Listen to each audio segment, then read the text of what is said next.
പ്രിയപ്പെട്ട എല്ലാവർക്കും നമസ്കാരം. ഇന്ന് നമ്മൾ പോകുന്നത് മഹാകവിയായ കുമാരനാശാൻ്റെ സ്മാരകത്തിൻ്റെ അടുത്തേക്കാണ്. 1924 ജനുവരി 16 പന്മന നദി. അന്നത്തെ ദിവസമാണ് ആശാൻ ആ ഒരു ചെറിയ ബോട്ടിൽ യാത്ര നടത്തിയത്. കൊല്ലത്ത് നിന്ന് അമ്പലപ്പുഴയിലേക്കുള്ള യാത്രയായിരുന്നു. ആ സമയത്താണ് കുമാരകോടി എന്ന് പറയുന്ന സ്ഥലത്ത് വച്ചിട്ട് ബോട്ടിടിച്ചതും ആ ജലത്തിലേക്ക് നിരവധി പേരുടെ ഒപ്പം മഹാകവിയും ഇല്ലാതായത്. കേരള സാഹിത്യത്തിന് ഏറ്റവും വലിയ നഷ്ടം. ഒരു കാലഘട്ടം അവിടെ അവസാനിച്ചു. ചിന്തകളാൽ ലോകം മാറ്റാൻ ശ്രമിച്ച കവി സ്വന്തം ജീവിതവും ഒരു നിമിഷം നദിയിൽ ഒഴുകിപ്പോയി. ഇന്നും പന്മന നദി ശാന്തമായി ഒഴുകുന്നു. ശാന്തമായി അതിനോട് ചേർന്ന്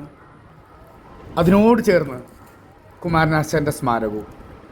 ഒരു പേനയുടെ രൂപത്തിലാണ് അദ്ദേഹത്തിൻ്റെ സ്മാരകം അവിടെ നിലകൊള്ളുന്നത്. ആശാൻ്റെ കവിതകളിൽ ഒരു സന്ദേശമുണ്ട്. ജീവിതം ക്ഷണികമാണ്, മനുഷ്യൻ മഹത്തായിരിക്കണം. അതെ, ആശാൻ്റെ ജീവിതവും അതേപോലെ തന്നെ ഒരു നിമിഷത്തിൽ അവസാനിച്ചു.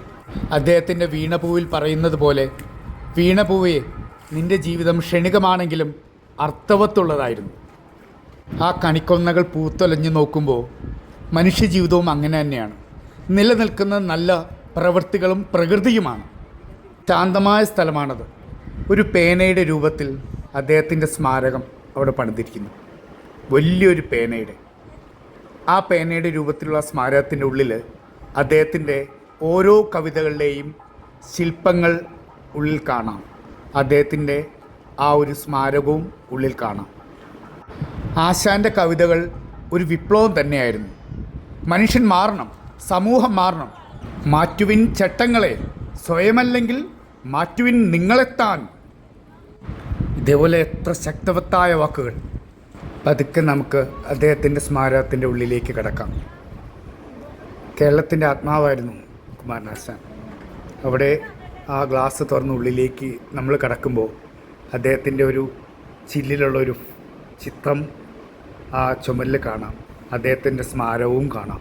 അദ്ദേഹം മരിച്ച ദിവസവും അതിൽ എഴുതിയിട്ടുണ്ട് താഴെയായിട്ട്. അതിനോട് ചേർന്ന് അദ്ദേഹത്തിൻ്റെ കണ്ണാടിയിലുള്ള ചിത്രം ഭംഗിയായിട്ട് കാണാം. ചുറ്റും അദ്ദേഹത്തിൻ്റെ ഓരോ കവിതകളും കൊത്തിവച്ചിരിക്കുകയാണ്. ശില്പങ്ങളായി സ്വർണ്ണ പെയിൻ്റ് അടിച്ചുകൊണ്ട്. ചിന്താവിഷ്ടയ സീതയുണ്ട്, വീണപൂവുണ്ട്, ദുരവസ്ഥയുണ്ട്. അങ്ങനെ ഓരോന്നും കൊത്തിവച്ചിട്ടുണ്ട്.